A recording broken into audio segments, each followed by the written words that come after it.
Assalamu alaikum wa rahmatullahi wa barakatuh. Welcome back, our dear audience, to Muhammed the Leader, alayhi salatu wassalam. I'm still joined by Dr. Mamdouh, the former professor at Johns Hopkins University. Dr. Mamdouh, welcome. Welcome. All right, so our dear audience, today our topic is about cultivating family relationships. I'm sure that this is a really important topic for myself and Dr. Mamdouh and all people watching us at homes. We are all part of families. And we are all responsible. We are all striving for a better life. We are all in need to learn about Prophet Muhammad's history and life. And as I have said, and I'd like to remind you again, we are here today to know more about our life and how to make it much more easier than before. And the more we learn about the Prophet Muhammad ﷺ history and his interactions and his comments and his wisdom, the more we become better people ourselves. Dr. Mamdouh, as we speak about cultivating family relationships, what comes across to your mind? I mean, what really comes to your mind when we talk about this? Comes to my mind Prophet Muhammad ﷺ, and the way he dealt with his wives. And he spelled it out very openly. He said, خيركم, the best amongst you is the best to his family members. And I am the best. Right. There are many facts in this statement and many great things that we can learn from. First, he said that who is the best amongst you? He's defining who is the best. Everybody says that I am the best. He said, no. The best amongst you is the one who is considered the best for his family. If your wife speaks about you positively, always making good remarks about you and making, saying the truth about you, and everything is positive, that means you are the best. And then the Prophet ﷺ said that I am the best amongst you. No one is better than Prophet Muhammad ﷺ.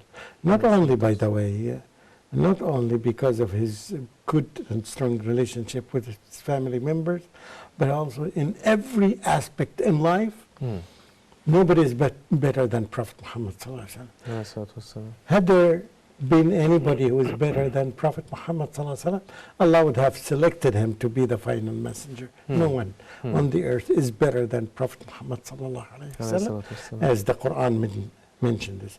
But here the stress is on the family. All of us know that the family is the first or the smallest cell in the huge community. This is the smallest cell, not as individual. Now there are some people, and each cell has a leader. And each cell has a leader, and it has few people in it. And this is the most difficult thing, because there is a friction, there is an interaction, there is an exchange of viewpoints, and two different people are living with each other, with some children, and each one of them wants to be independent and wants to express his viewpoints. Yet sometimes there are viewpoints that are different, and this is something very important. On weddings, we remember, all of us, when we say that I married you according to the Islamic traditions, according to the Quran and the traditions of the Prophet Muhammad ﷺ. So there are some terms, general terms among the Muslims, that they are the terms. You have to abide by them. Right. The problem arises usually whenever any of the two spouses don't follow the Islamic traditions. Right. And they want to have impact on the other spouse. The Prophet ﷺ is the best representative of this great religion of Islam. Right. Of course, he never violates any of these. Allah subhanahu wa ta'ala himself told him in some sort of threat or blame to him. وَإِن لَمْ تَفْعَلْ فَمَا بَلَّغْتَ رِسَالَتَكَ. If you don't do that, So he did not convey the message well. So, you know, during the time of da'wah and his interactions, I mean, Prophet Muhammad's life for us is perceived very hard and very difficult and very challenging. However, though that was happening, he still kept up the relation with his wives and kids. Yeah. He was never down with them. He never came to a point where he couldn't make his part as a leader and has an effective role in their life. Yeah, no doubt. As we said, that the way he balanced the duties, it was very extremely good, to the degree that he never lost or affected his relationship with his spouses. And the wisdom, the way the Prophet ﷺ, even in the most critical time, when people started slandering his wife, Aisha radiallahu anha. These are some very good examples from the life of Prophet Muhammad ﷺ for all of us to know what exactly to do when something like this happens in your personal life. And this shows the ability of a leader, how to solve these problems. And the Prophet, the way the Prophet ﷺ solved it is the wisdom and patience. So he was patient, and he was waiting, and he knew that his wife, Aisha radiallahu anha, was innocent and never did or thought of something like the people accused her. Said, yes. Yeah, she was. This is a really good example, because I think if I take a current example of any person who is married and then imagine that some people outside talking about his wife and saying, I think it takes someone who's very strong to act like Prophet Muhammad. And it takes someone to build strong relationship with his family members as early as possible from day one, from the wedding day. Because this helps him to know her personality and to be very sure of what she is doing. And the same thing happens when she knows her husband very well. So this builds a strong trust that leads to a strong relationship that will never be broken by the accusations of the people to any one of them. I think the Prophet ﷺ's behavior in this time, at that time, was a model for all of us to be patient, to wait and to wait and to wait, and at the same time to consult with the closest people who love you. So he consulted with Ali ibn Abi Talib radiallahu anh.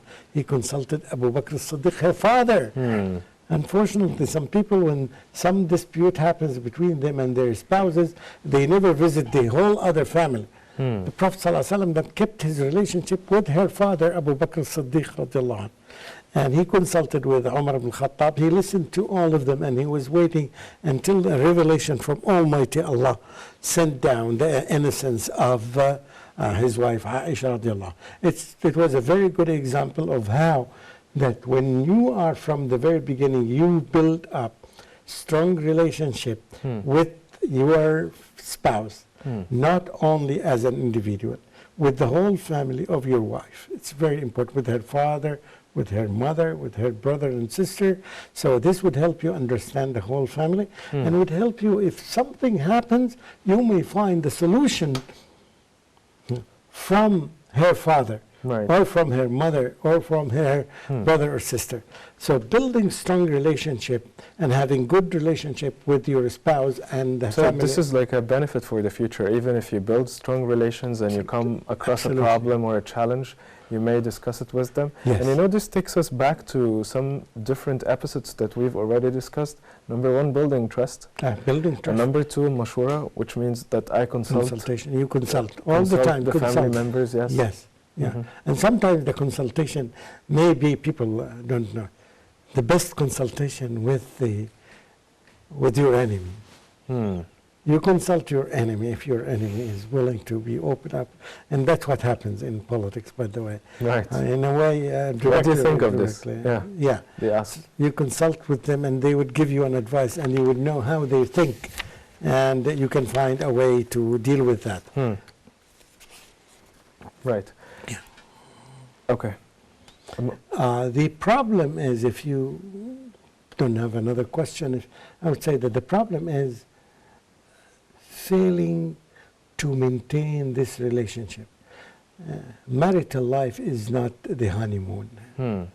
Marital life is a long life with ebbs and flows, and with ups and downs, and with many problems that may happen, because nobody knows the future, and nobody can expect what happens tomorrow, next day, and we are people who change.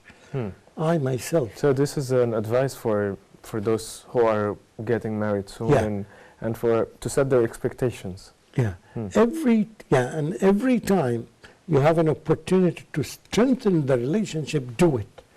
Don't just live on the previous relationship. That, yes, I had a very good, strong relationship with my wife within the honeymoon.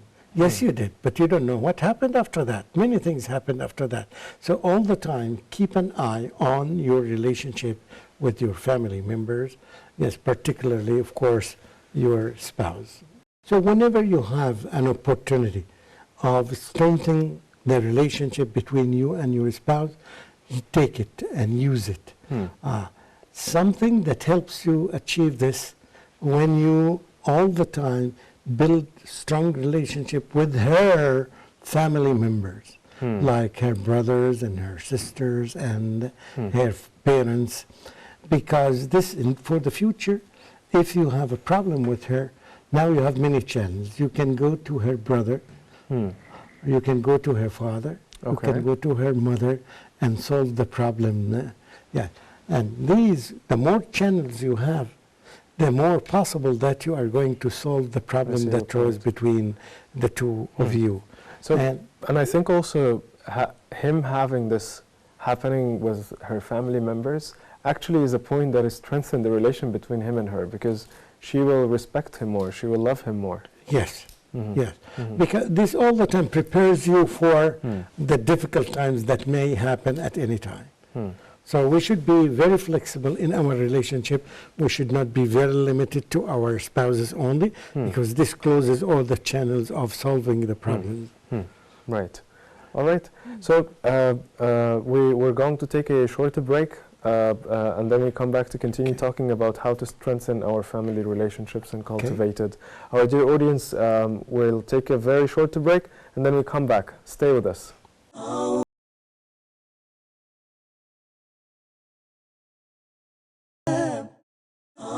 Muhammad sallallahu alayhi wa sallam.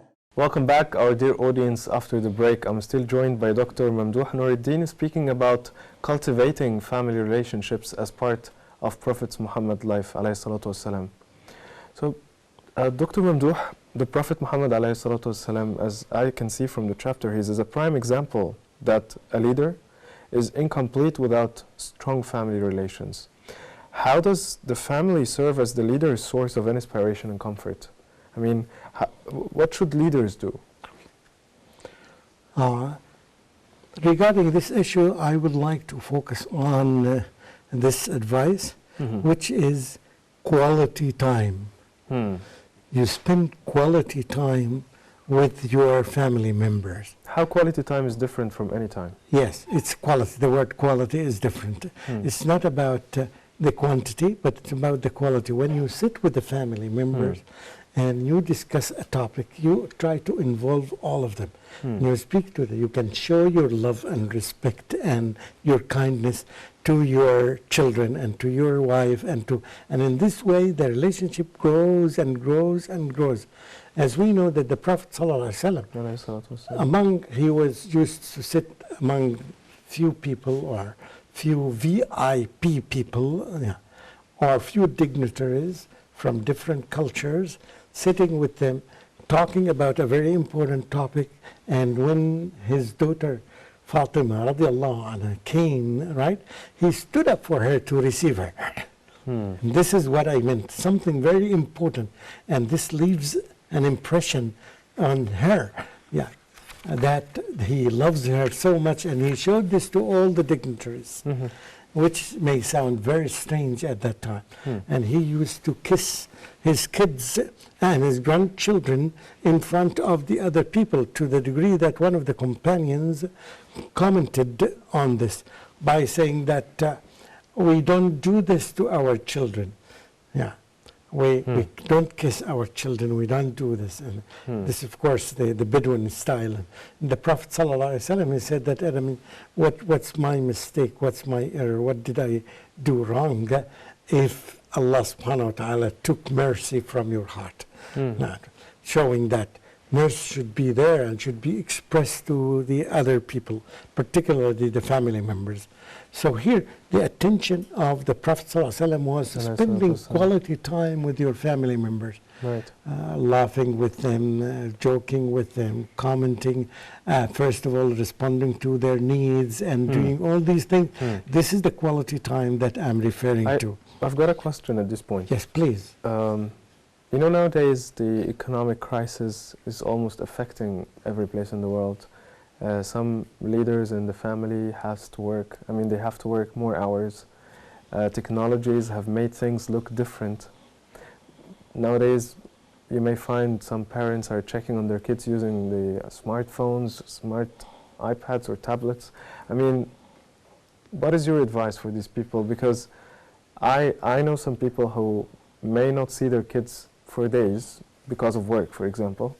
But on the other side, I want also to say that I'm giving them a good reason for what they're doing. Like, I don't know how to balance this. Do you see what I'm trying to say? There are two different issues, but let me talk about it. When you talked about the crisis that's happening, the economic crisis, and in fact, if you talk about leaders particularly, they are in a financial situation that is not so aggravated, is not so grave and dangerous for them. But what happens, most of the people think that, for example, we should change our car every 2 years. Why should you?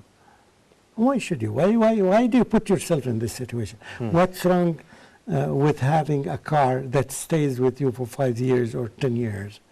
But the cultural issues, when you live in a culture and you become part of the culture, or in other words, you become a slave of the culture. So you mean if there is no need of there is no necessity, at least. Yeah. It wouldn't make a huge difference. You can do. Why would you spend more time every day, as we read together, Bertrand Russell commenting about this, staying long times working and seeing that there is no way except spending your time on your job. Your job is not everything in your life.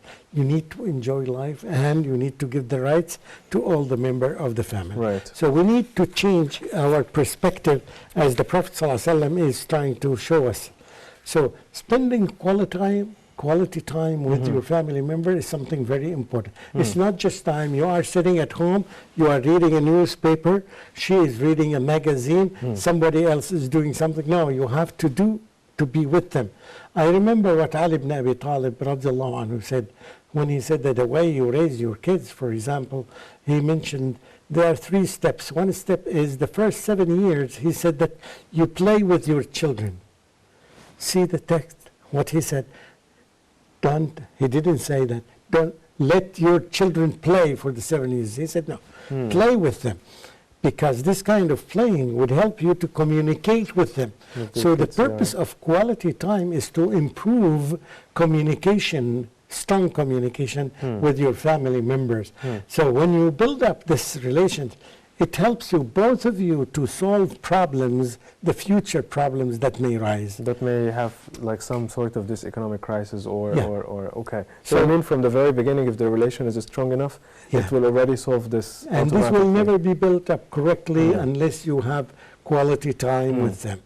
We cannot have a good leader at work and a bad leader at home, right? You can, because there are other elements here. There's a wife that is not at work.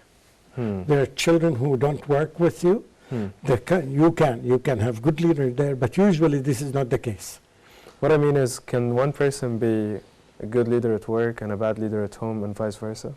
If we apply this to the Prophet ﷺ, this doesn't apply at all. No. He was good at home, he was good at his work, he was good at with his friends, he was good.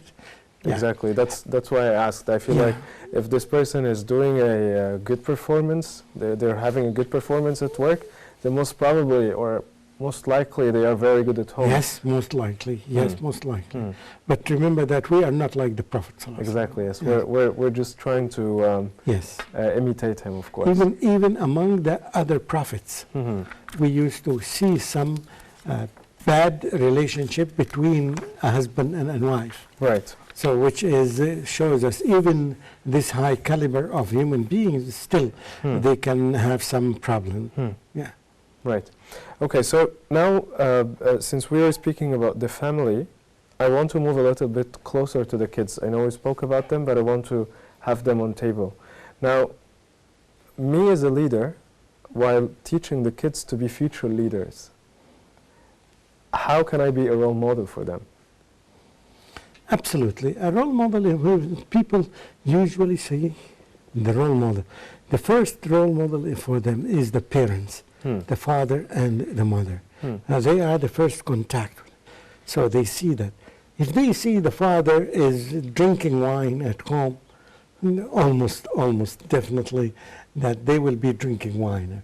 If they see their father is praying at home, if they see their father talking over the phone with someone in a very gentle way, in a right way, and they notice that the father does not lie. He said, I was not there at home yesterday, and his children have seen him spending all the time at home yesterday. So they can see these discrepancies are the most dangerous things. What we need to be role models. So one of the things that we have to achieve is to make this connection between the beliefs and the actions or the deeds. So what we say should match what we do. If the children see this, they will become like their parents. And So all of us know, say the statements that say like father, like son, right? And the same thing like mother, like daughter. Yeah. So what you stressed on is seeing them, seeing not and telling, not just telling Not them. even telling, because you cannot, as a role model, you cannot impose things on people and do as I do. You cannot say that. But people see you doing things consistently, and this is a key word here, they start imitating you consistently. Yeah. Right. So I said that in the family we can learn a lot of things, and from the families a society is composed of. So if your children see you spending most of your time when you stay at home with the computer or with your iPhone and responding to all the calls that come to you, they will definitely imitate you, which is something very negative. All right. So getting back to the husband-wife relation, now, what is your advice for the wife? I mean, how can she, as a leader for her kids and as a leader and a role model as well for her husband, because we were mentioning before in a previous episode that the wife could be the person who's monitoring the husband and is trying to help him to move forward in the right track. When we talked about the wives are source of inspiration and comfort, we should all the time stress this point, and the Prophet ﷺ stressed this point, that he likes his wife to beautify themselves, to use a makeup and to be ready for receiving him. This kind of you feel that you are someone who is important. When you come home and you find your wife is ready for you by beautifying herself, right? By using the makeup, by dressing the way that you like her to dress. All these are some sources of positive entertainment between the two. And the same thing we have heard the companions saying that I like to beautify myself for my wife as I like my wife to beautify herself for me. Now, which is something, it's double way, it's two-way interaction. It's not one way all the time. You expect the wife to do this, at the same time you don't do it. And a lot of people in the Middle East, a lot of males in the Middle East, they don't pay attention to themselves. They just want to see their wives are doing this, and they forget that their wives are human beings and social human beings, and they need their husbands to be in the best shape and the best way they can. Right, okay. So, Dr. Mamdouh, here comes the end of our episode. Thank you so much for being with us today. We we hope, inshallah, all of us and all our audience will follow the Sunnah of Muhammad alayhi Inshallah. salatu wassalam. We at the same time thank all the people and the technicians and the people who work with us in the studio, because they do a very good job. Truly, I'd like to second that and thank all the whole team, the great team working behind the cameras with us here. Our dear audience, that was the last thing, and inshallah very soon we see you in our next episode. Stay safe. Assalamu alaikum wa rahmatullahi wa barakatuh.